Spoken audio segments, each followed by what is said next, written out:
Yo, what's up guys? It's Vibes from African Tech Grad, and today we're going to be reviewing the Xbox Series S. Ooh, the Xbox? Yep, the Xbox.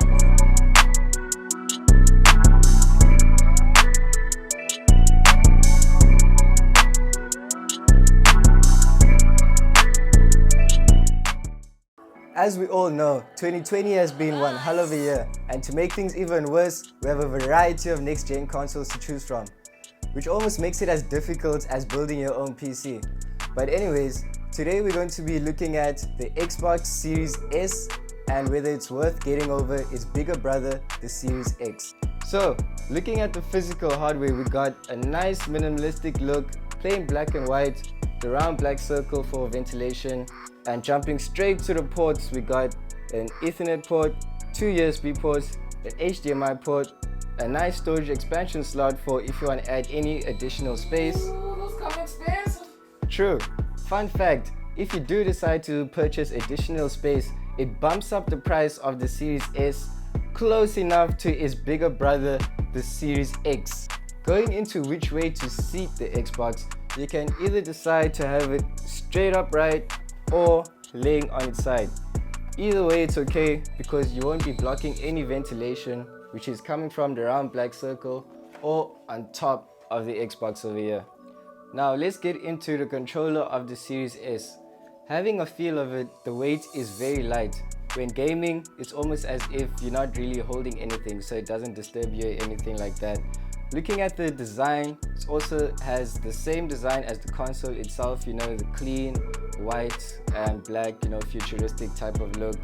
The texture also, having a feel of it, has a nice texture underneath the controller and on the triggers itself. So comparing it to the previous gen consoles, I would say it is a lot better, the feel and the texture, which makes a lot of sense since it is a next gen controller. A nice thing about it also has nice realistic haptic feedback, so you know when you're gaming it just has and you get a better overall experience, but sadly it does not have any resistive triggers, so unlike the PS5.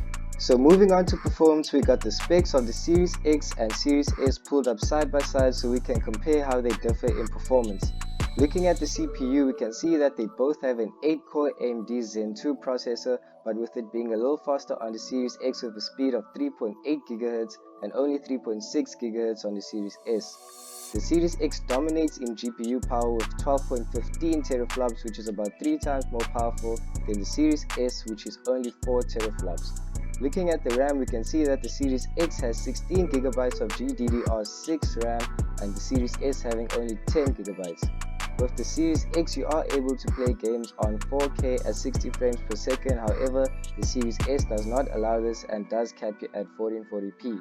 Storage wise, you get 1 TB of NVMe SSD on the X and about only half of that on the Series S, but you are able to add additional storage if you wish to do so. Both consoles are backwards compatible, meaning you will be able to play Xbox One, 360 and Xbox original games, as well as use Xbox One gaming accessories. Let's get into the overall experience of using the console. The UI looks clean, refined and relatively easy to use. Booting up into a game is fast as well, slightly faster than the Series X actually because it doesn't render in native 4K. Most people will be playing in HD at 60 frames per second because you don't really get 1440p TVs, but if you have a 4K TV or monitor, it can upscale to 4K. The Series S also has a quick resume feature which quickly allows you to go in and out of games. It's virtually the same speed as the Series X. Looking into how quiet the console is, you could say that it doesn't make any noise at all. Your ears would literally have to be on the ventilation of the console to hear anything at all, so you won't have to worry about its fan making a noise or anything like that. So to conclude this video, if you want to play your games at native 4K, you want to have that optical disc drive so you can sell your games in the future, or you just want to play at maximum settings in general, then unfortunately this is not for you. But if you don't mind not playing at native 4K, or you've always been playing online so you don't need that optical disc drive, then I would say this is generally for you, you know, the casual gamer, You don't have any data cap because you are gonna have to be playing online most of the times with this console. And if you also don't mind, downloading and deleting games whenever you run out of space, then the Series S is especially for you. It's affordable, you can play your modern games, it's future-proof, you can never go wrong. Because of this, we at African Tech Grad believe that Xbox made a good call in creating the Series S because they are providing next-gen gaming for the masses. So that concludes today's video. If you want to see us do a comparison between the Series S and the PlayStation 5 Digital Edition, please leave it in the comments and don't forget to like, share and subscribe. Thank you for watching. Vibes from African Tech Grad. Peace out.